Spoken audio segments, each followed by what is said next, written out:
الرحيم نحمده ونصلي على رسوله الكريم أما بعد فقد قال الله تعالى أعوذ بالله من الشيطان الرجيم بسم الله الرحمن الرحيم وما أرسلناك إلا رحمة للعالمين. وعن أم سلمة رضي الله تعالى عنها قالت استيقظ النبي صلى الله عليه وسلم ذات ليلة فقال سبحان الله ماذا أنزل الليلة من الفتن وماذا فتح من الخزائن أيقظوا صواحبات الحجر فرب كاسيات في الدنيا عاريات في الآخرة إن الله وملائكته يصلون على النبي يا أيها الذين آمنوا صلوا عليه وسلموا تسليما اللهم صل على سيدنا ونبينا مولانا محمد وعلى آل سيدنا ونبينا مولانا محمد وبارك وسلم. Hadith número 95 que Imam Bukhari rahimahumullah ta'ala está a apresentar é um hadith que continua na mesma linha do ensino. Deixa eu ver aqui. E é uma linha que hoje, tal como está no vosso ecrã, Imam Bukhari rahimahumullah ta'ala apresenta que o ensino é importante, a educação é importante e pode ser feita a qualquer hora, ou seja, não há dentro do ensino e da educação nenhuma hora que nós possamos dizer que não é a melhor hora. Ao passo que nós vemos, se olharmos, Salah, oração, Salah tem horas em que você não pode orar, que é no nascer do sol, durante o nascer do sol, durante o pôr do sol e durante a hora do zénite. Se aquela hora não pode fazer Salah, sensivelmente 10, 15 minutos cada. Jejum, se você olhar jejum, há dias em que você não pode jejuar, como por exemplo dia de Eid. Hajj, você só pode fazer Hajj no 12º mês, não pode fazer no 11º, ou no 10º, ou no 10º. Ou seja, tudo tem os seus horários em que se pode fazer, em que não se pode fazer, mas se olhares, a educação, o ensino não tem horário. Imam Bukhari está a dizer que até à noite você pode fazer e dar aula, se for necessário, e pode fazer aconselhamento à noite também, e pode também explicar coisas durante a noite, ou seja, não é obrigatório que seja durante o dia. Todas as horas são boas, desde que haja condições para tal, desde que haja disponibilidade, desde que não haja o perigo de qualquer tipo de maldade ou de má intenção. Todas as horas são boas para fazer e para aprender. E ele apresenta o hadith de Salama radiyallahu anha. Salama radiyallahu anha foi uma das esposas do profeta de Allah sallallahu alaihi wasallam.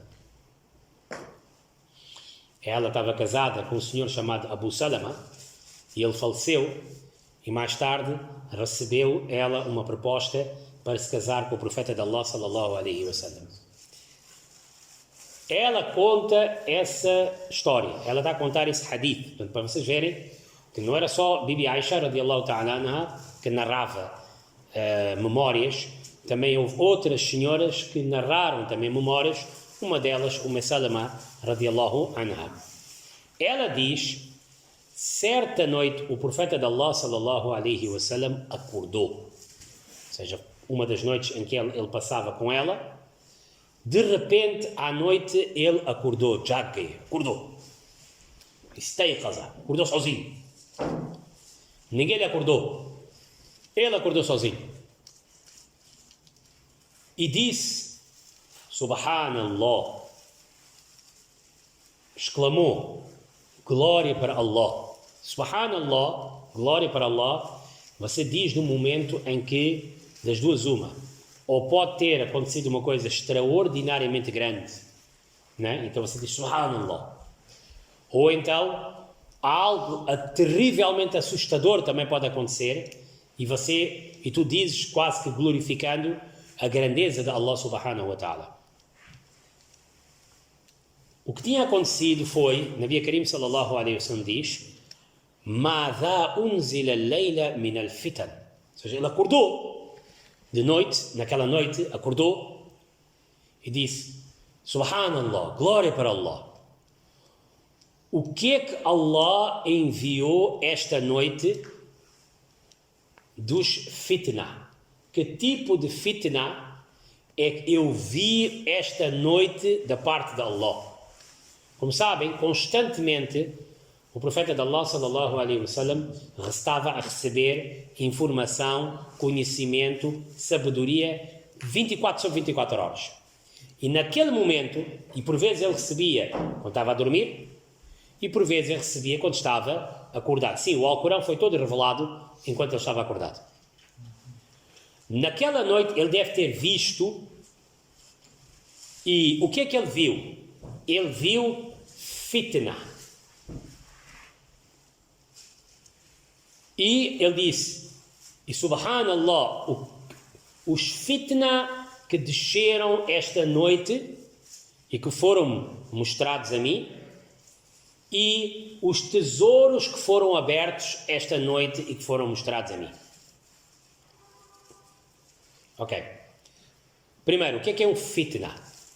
Fitna, em árabe, linguisticamente falando, fitna significa uma barreira, um muro. Algo que você mete para não deixar alguém passar.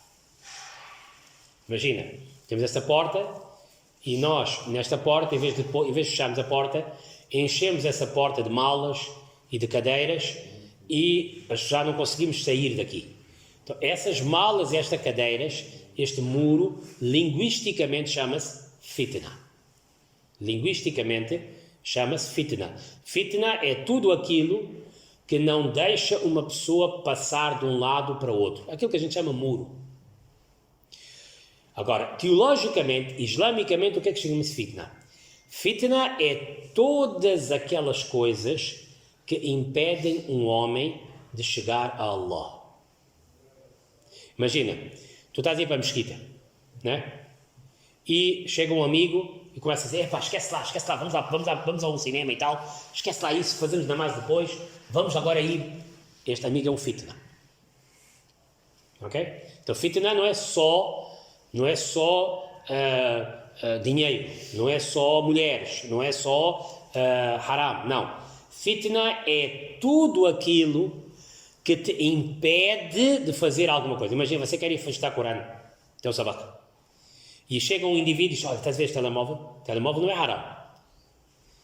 Mas estás a ver este telemóvel? Estás a ver, é giro, muito giro, vamos ver. E ocupa-te ali, e por causa disso tu não foste fazer teu sabato. Esta coisa chama-se fitna. O que Nabi Karim sallallahu alaihi wasallam está a dizer é a quantidade de coisas que vão aparecer no mundo no futuro, ou já no presente dele, são tantas as coisas que vão aparecer e por causa disso vão travar muita gente do caminho certo. E depois ele dá uma pista. O que é que realmente vão ser fitna? Ele diz à frente, e os tesouros que já foram abertos. Os tesouros que já são abertos é uma alusão a os países que vão cair nas mãos dos muçulmanos. O profeta sallallahu alaihi wasallam sabia disso.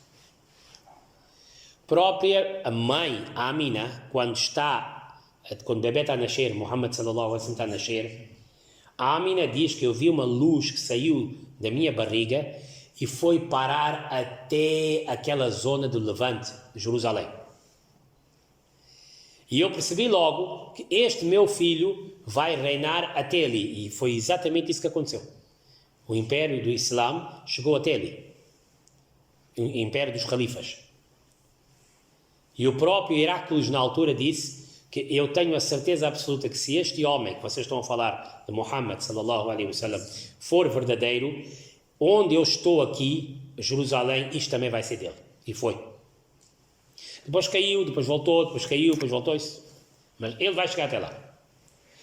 Nabi Karim sallallahu alaihi wasallam já sabia o que ia acontecer no futuro.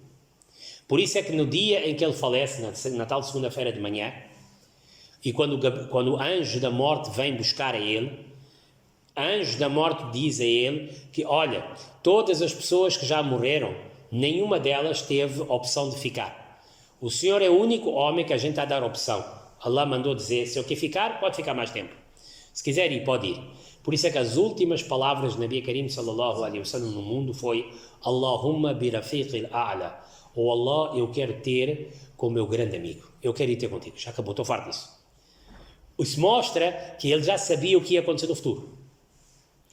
E aquilo que aparentemente as vitórias que vieram, aparentemente parecia bom, mas o certo é que, na realidade, todo aquele dinheiro, todo aquele conforto que os muçulmanos depois tiveram, depois da morte dele, na realidade foram fitna, ou seja, foram meios de travar uma pessoa de estar no caminho correto.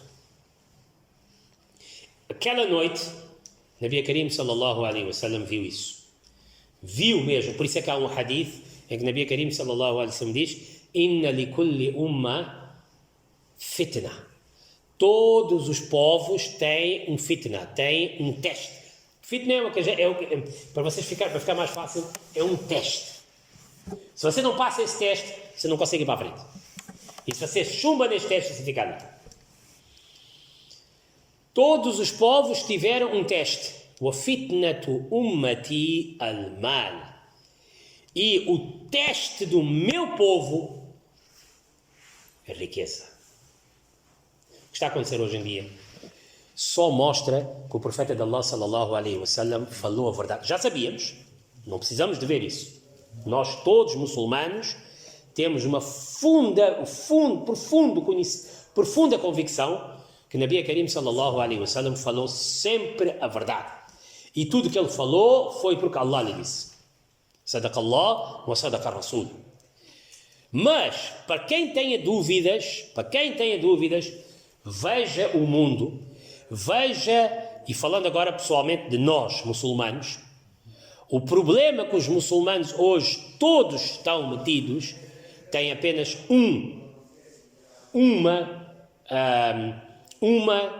podemos dizer, um ponto: riqueza. Foi esta riqueza que transtornou os muçulmanos. E não precisamos ir muito longe. Próprios discípulos do profeta sallallahu alaihi wasallam dizem que enquanto nós éramos pobres, estávamos unidos.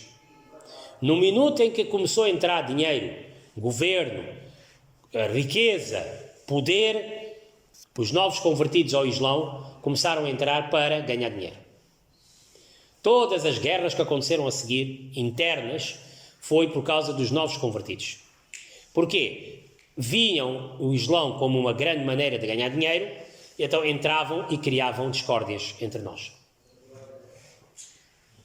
Nada que o profeta... E eles até diziam, nada que o profeta sallallahu alaihi wasallam já não nos teve. Por isso é que os discípulos, depois da morte do profeta de Allah sallallahu alaihi wasallam, começaram a ficar cada vez mais calados, quietos num canto. Os mais velhos. Só Abu Bakr e Omar tiveram que assumir, porque o povo escolheu eles. Os mais velhos começaram a sentar-se num canto. O máximo que eles faziam, sabe o que era? O máximo que eles faziam, iam sentar para aconselhar o califa. Abu Bakr chamava, eles iam. Omar chamava, eles iam. Uthman chamava, eles iam. Sayyidina Ali chamava, eles iam. Ainda no tempo de Hassan, o filho de Ali, também chamava, ainda iam. Depois deixaram de ir. Porque eles disseram, isto agora tem política metida no meio. Isto agora há muita política e isso, já não queremos mais. E chega uma altura que a gente tem que fazer isso, entregar nas mãos de Allah e rezar para Allah abrir os olhos aos que estão à frente e proteger os que estão a ser oprimidos. Porquê? Porque isto tudo que está a acontecer já tinha sido profetizado. Nabi Karim sallallahu alaihi wasallam isto tinha que acontecer. Isso é uma daquelas coisas que você já sabe, né? Imagina, você Alguém pega-te a ti, mete-te num sofá e liga o jogo, Sporting Benfica, né? E diz, você tem que ver este jogo. Ou você já sabe o que vai acontecer, right? Então como é que você vê o jogo? Assim, right? Se for sportingista. Se for benfiquista, como é que você vai ver? Goma já havia. Mas você não vai vibrar, porque o jogo já aconteceu. Você já sabe o que vai acontecer, porque já sabe o resultado, right? Você já sabe. Então, das duas uma, se for uma coisa boa, como os Sahaba, quando viam coisas boas a acontecer, diziam, Alhamdulillah, Nabi Karim sallallahu alaihi wasallam tinha dito que isso ia acontecer. Que isto ia acontecer, aqueles iam cair, aqueles iam, Islam ia seguir até ali. Ficavam felizes, mas ficavam felizes como naquela de, não ficavam surpreendidos. Como que a gente quando está a ver um jogo, a gente não fica surpreendido. Porquê? Já sabemos o que é que vai acontecer. Então para eles não ficavam surpreendidos. E quando as coisas corriam mal, também eles ficavam tristes e calados e diziam, o profeta sallallahu alaihi wasallam já tinha dito que isso ia acontecer. Que eles iam haver lutas aqui, havia assim, havia assim. Vocês sabem, havia casos, Sayyidina Ali radiallahu anhu, nosso Sayyidina Ali radiallahu anhu, até uma vez estava sentado em casa, Bibi Aisha estava sentada ali. E Nabi Karim sallallahu alaihi wasallam disse, Ali, sabes uma coisa? Tu e Aisha, vocês vão discutir, vão ter uma grande discussão. Vocês vão discutir. E vai até chegar muito longe essa discussão. A primeira batalha, Jang Jamal, a batalha do camelo, foi uma batalha política entre Sayyidina Ali e Sayyidina Aisha. Sempre houve respeito entre eles. Nunca foram mal educados. Mas houve uma disputa política entre eles e aquela coisa até chegou a uma batalha. Sayyidina Ali radiallahu anhu até diz que, Ya Rasulullah sallallahu alaihi wasallam, como é que eu vou fazer uma coisa dessas com minha mãe? Porque Aisha, as esposas do profeta sallallahu alaihi wasallam, são nossas mães. Wa azwajuhu ummahatuhum. Nabi Karim sallallahu alaihi wasallam disse que isso vai acontecer, mas não, olha, não te preocupes. Tu depois vais ser martirizado e alguém há de vir com um punhal persa, é um punhal assim um bocadinho diferente, e vai-te espatar. Ele até disse onde aqui ia espatar. Sayyidina Ali radiallahu ta'ala disse que eu até sei, ele até disse que é aqui. Eu sei que um dia um gajo há de vir, vai matar. E exatamente isto aconteceu. Vejam lá. Sayyidina Ammar bin Yasir também, radiallahu anhu. A ele também o profeta sallallahu alaihi wasallam disse que Ammar, tu vais morrer assim, tu vais ser mártir, vai ser assim, vai ser assim, vai ser assim, vai ser assim. Ou seja, eles, durante aqueles 23 anos, foram muito bem preparados. Algumas profecias eram dadas pessoalmente, algumas profecias eram dadas abertamente, algumas profecias eram metafóricas e algumas profecias então eram exatamente by the book. Como, por exemplo, a profecia de Jesus, em que Nabi Karim sallallahu alaihi wasallam disse que fez o sinal assim, para aquele lado, sempre em frente, se vocês forem, vocês vão chegar até Iêmen. No Iêmen há uma cidade chamada Sanaa. Ali, neste lado, há uma mesquita, ou já a mesquita já está lá, naquela altura não havia.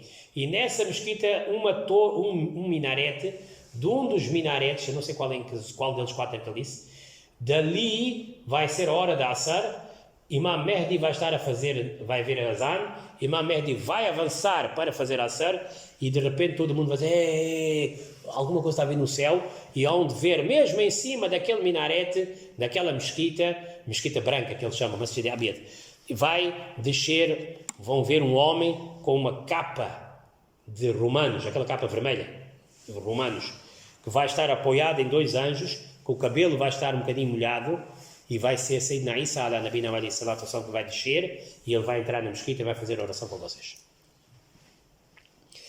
E hoje mesmo, você se ver exatamente o local onde o profeta sallallahu alaihi wasallam disse isso, com Google Earth fizeres, vejam no YouTube que eles mostram isso, se fizeres exatamente a linha, a mesquita está exatamente naquele local. Há de vir, vai acontecer, quem estiver vai ver isso. Então, os Sahaba radiallahu anhu sabiam dessas coisas, porque nessas noites o profeta de Allah sallallahu alaihi wasallam tinha visto muita coisa.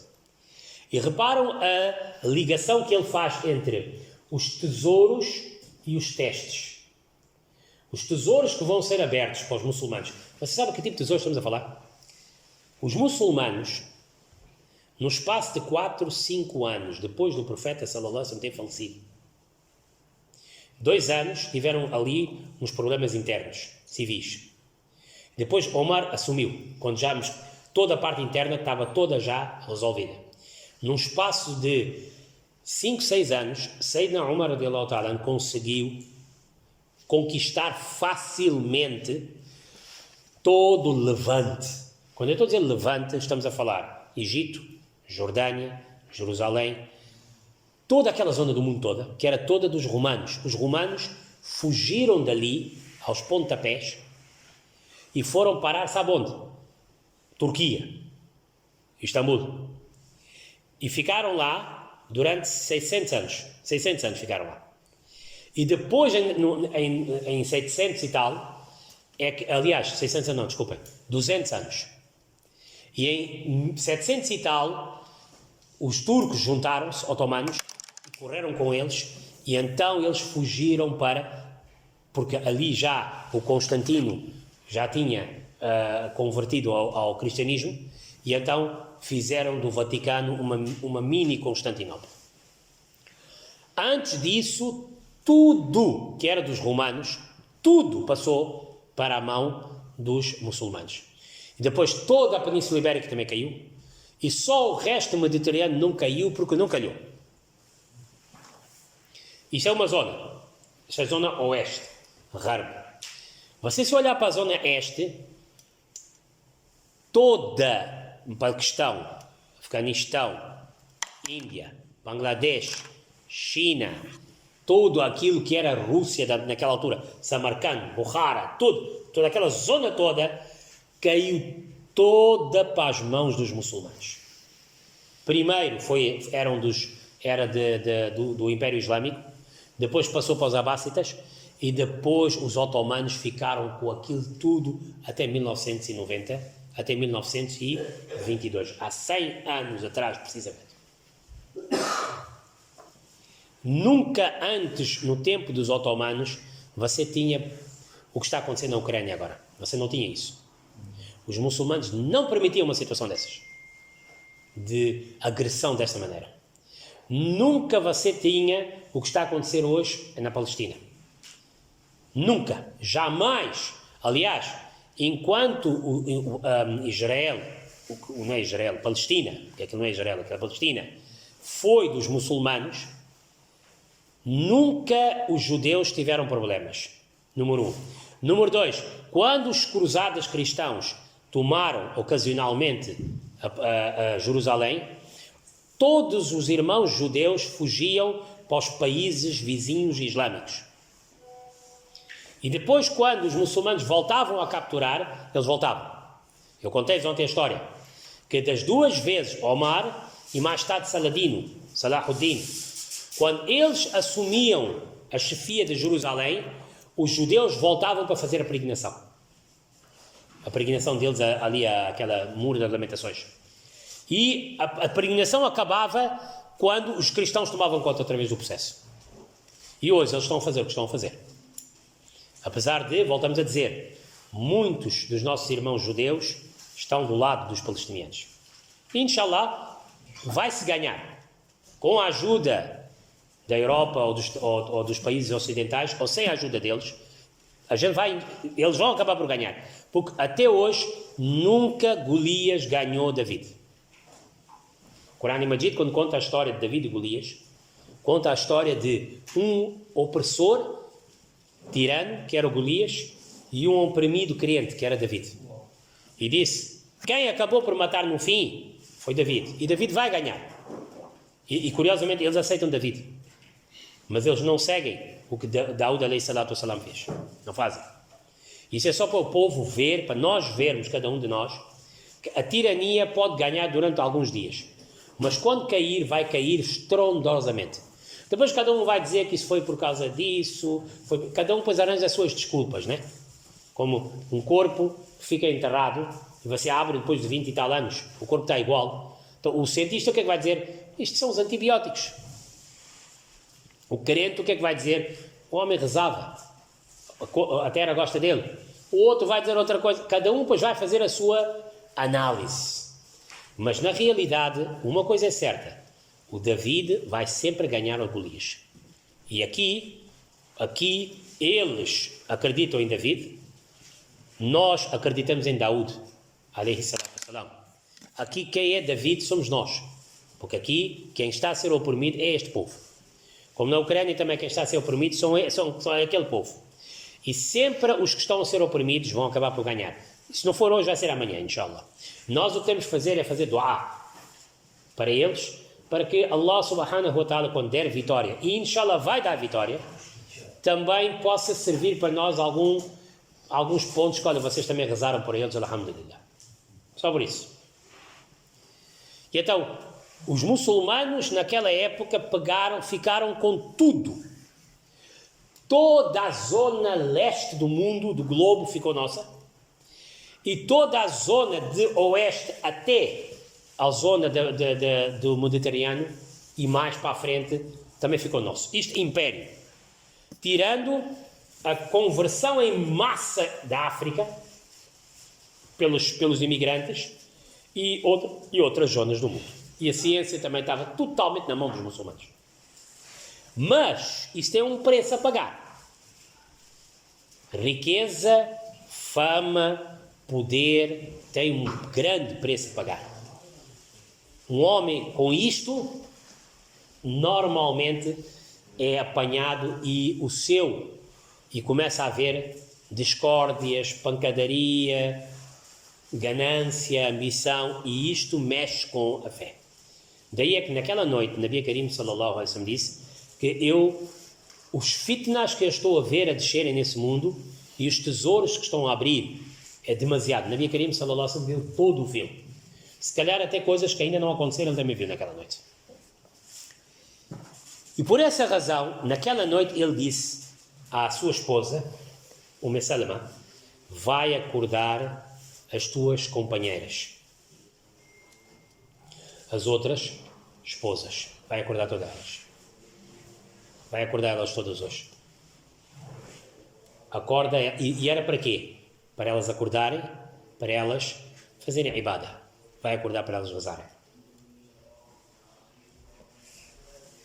O que mostra que, primeiro, quem tem que dar o exemplo é quem vê essas coisas. Quem tem que dar o exemplo são as pessoas de cima.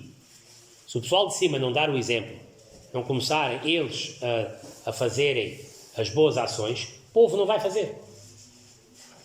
E depois ele remata, e a razão que ele disse para as mulheres dele acordarem primeiro e rezarem foi por causa deste remate final que ele dá agora, no qual já escreveram volumes e volumes sobre essa matéria. Ele diz: são algumas que andam vestidas no mundo, mas andarão despidas no Akhirah. São algumas aquelas que andam vestidas no mundo, mas que andam nuas no Akhirah, ou que andarão nuas no Akhirah. Já escreveu-se volumes sobre essa matéria. O que é que significa isso? Andarão vestidas no mundo, dunya mein kapre pehne wali hai, lekin akhirat mein nangi hai. E por essa, mas tem a ver com as mulheres, por isso é que ele disse: vai acordar as minhas mulheres todas as tuas companheiras, esposas, eram 9 na altura, levanta elas e elas começaram a fazer salah, fazer tahajjud. Porquê? Porque muitas são aquelas que andam vestidas no mundo, mas andarão nuas no Akhirah. Aqui eu vou-vos dar só apenas 2 situações. Uma que é uma situação mais básica e geral que a gente vê, que hoje em dia o mundo está de tal maneira aberto que se uma mulher anda tapada é vista como submissa, está a morrer, não tem nenhum... Eu vejo até ainda hoje no Facebook, né? As pessoas quando falam sobre mulheres dizem logo: elas coitadas devem ser, são submissas aos maridos e aos pais e aos irmãos, e elas realmente não têm poder nenhum de fala. Então, uma vez me que se puxa.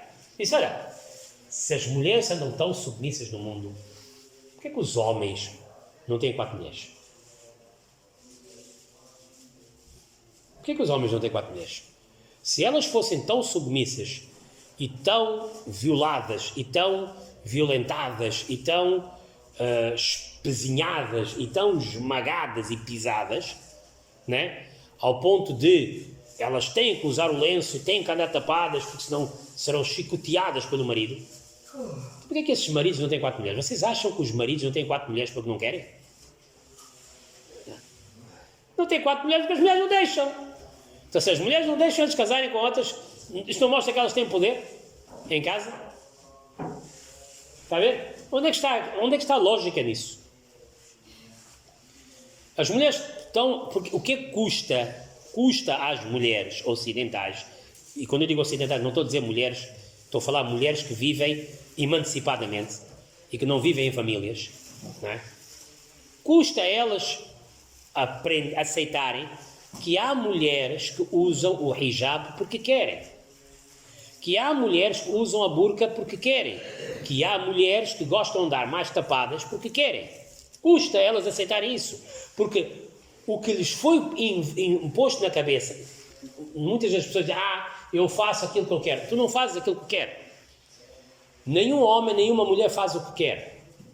Nós das duas nós aceitamos uma mentalidade.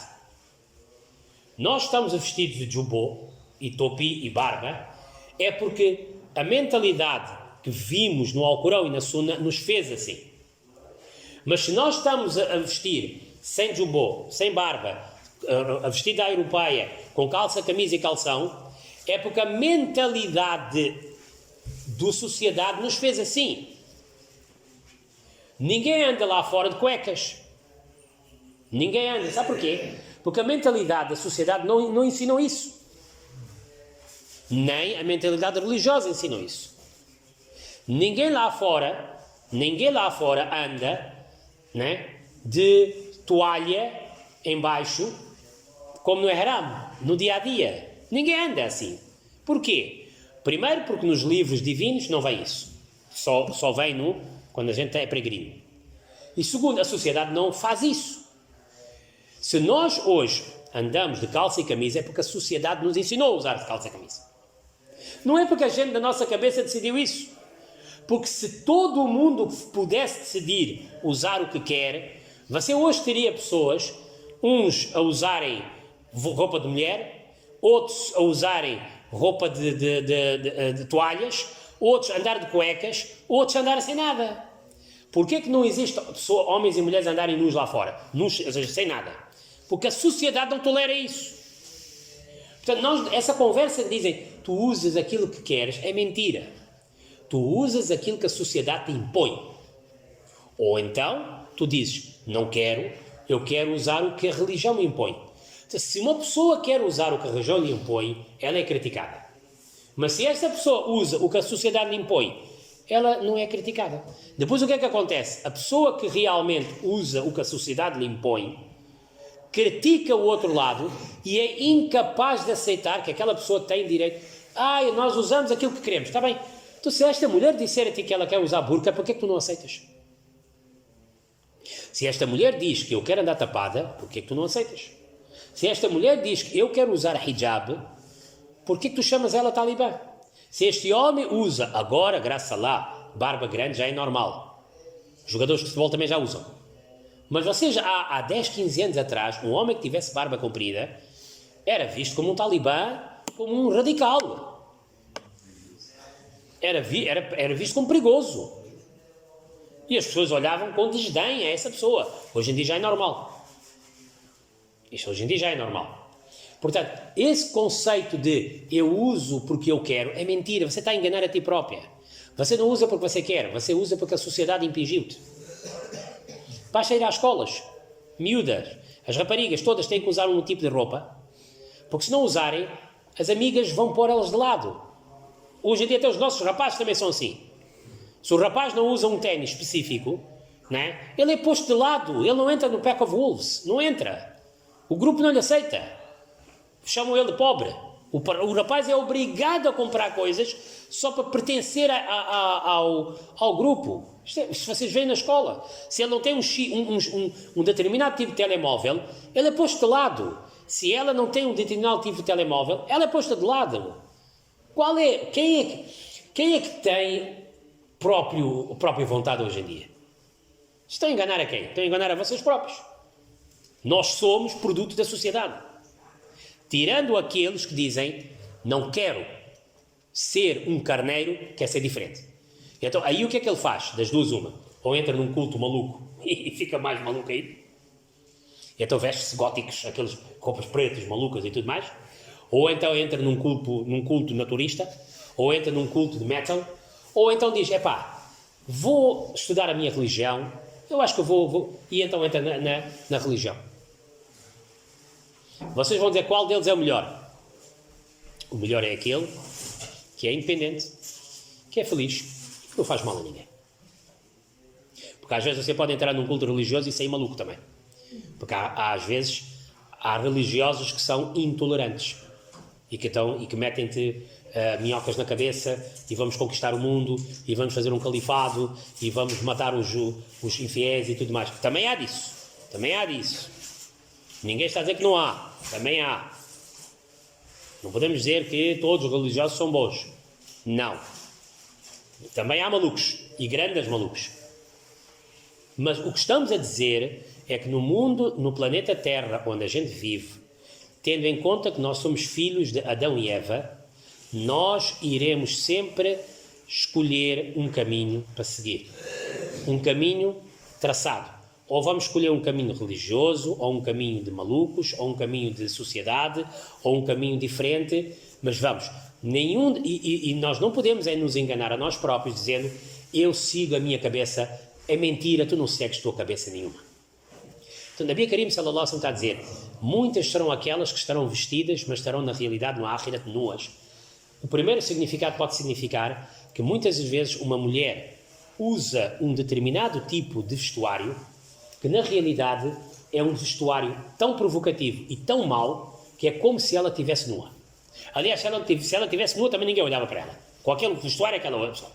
E consegue de uma certa maneira com isso atrair pessoas além do seu marido para uma via que é haram. Isto é a primeira coisa.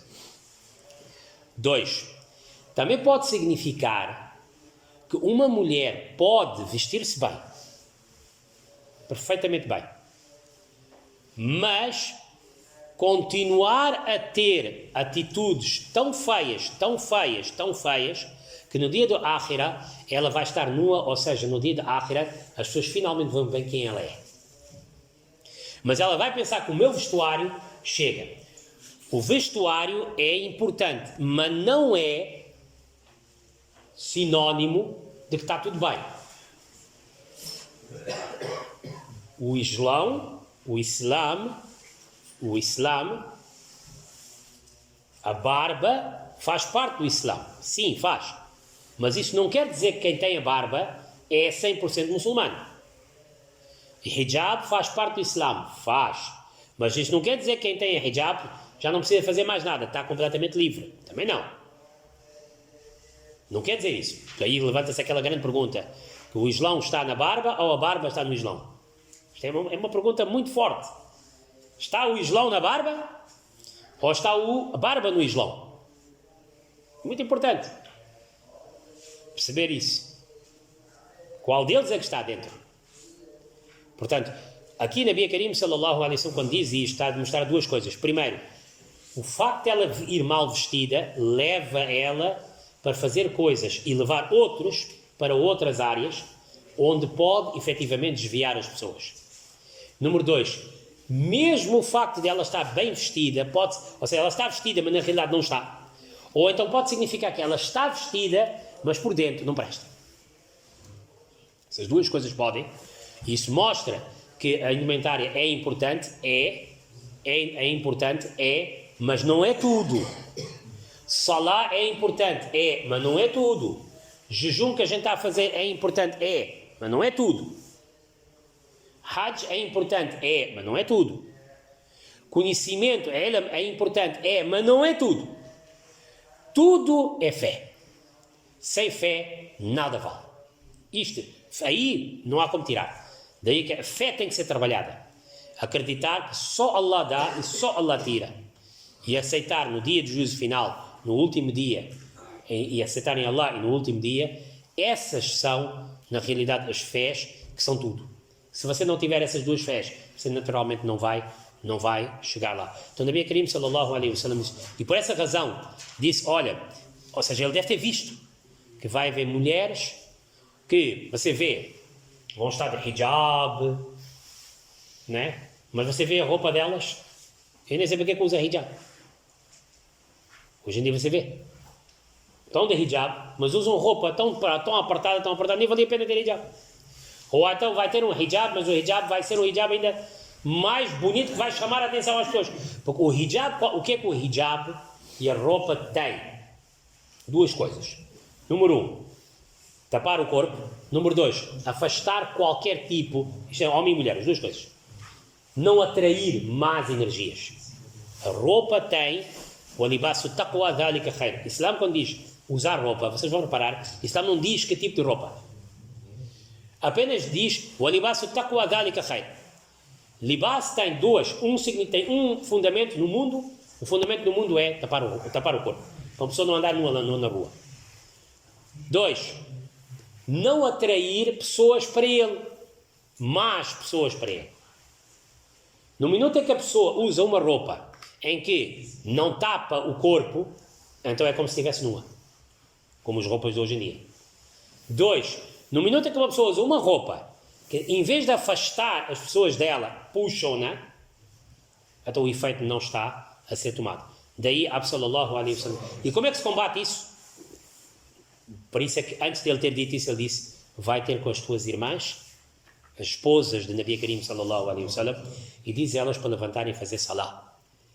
Se uma mulher, e um homem também, mas aqui estamos a falar das mulheres, quer realmente atingir a sua felicidade e a sua independência, porque ela no dia que atingir a sua felicidade e independência, ela vai dizer, eu quero lá saber o que é que as pessoas falam de mim, eu uso a minha roupa, eu uso a roupa que eu quero, eu uso a roupa que o Corão disse para eu usar, quem gosta, gosta, quem não gosta, gostasse.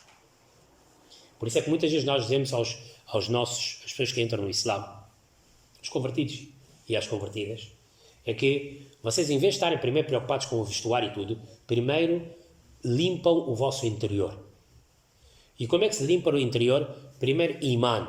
La ilaha illallah Muhammadur Rasulullah. Sallallahu alaihi wasallam. Só Allah que dá e só Allah que tira. E Muhammad é seu último mensageiro e é o Corão que a gente vai seguir dele. Ponto. Depois, o que é que vocês fazem? Meditação, salah. Usam salah, façam salah. Se não sabem de cor ainda, façam só em silêncio. E, além das 5 orações, acorda à noite, esta oração da noite, tahajjud, que a gente faz. Porque esta hora é a melhor hora para uma pessoa crescer, espiritualmente. Depois, vem Ramadã, faz jejum. Depois, uma vez por ano, paga o zakat. E uma vez na vida faz hajj. E vai trabalhando isso. E vai pondo o dhikr e vai aprendendo. Se trabalhares isso, automaticamente usar uma roupa mais comprida ou menos comprida não vai custar rigorosamente nada. Custa às pessoas verem milhares e milhares e milhares de mulheres que usam hijab, que usam o jalaba, mas usam porque querem. E elas não conseguem aceitar isso. Sabes porquê? Porque foi-lhes impingido na cabeça delas que vocês têm que ser iguais a todos lá fora. Hoje, alhamdulillah, você vê, já começa a ver mais gente a vestir-se assim. Porquê? Porque são obrigadas por casa. Em casa alguém obriga. Se os homens tivessem poder para obrigar, os homens obrigavam outras coisas. Se os homens fossem tão violentos e tão tiranos que obrigam uma mulher a usar um scarf, este mesmo homem já tinha casado com 2, 3 mulheres e a mulher não tinha dito nada. Se um homem, coitado, desgraçado, nem isso consegue fazer, quanto mais vai fazer a usar. Que Allah subhanahu wa ta'ala nos faça praticar o que foi dito, aceite os nossos duás, aceite os nossos esforços. Wa akhiru da'wana alhamdulillahi rabbil alamin wa sallallahu ta'ala sayyidina Muhammad wa ala alihi wa ashabihi ajma'in. بسم الله الرحمن الرحيم. سلام على عباد الذين اصطفى. سلام على المرسلين. اللهم صل على محمد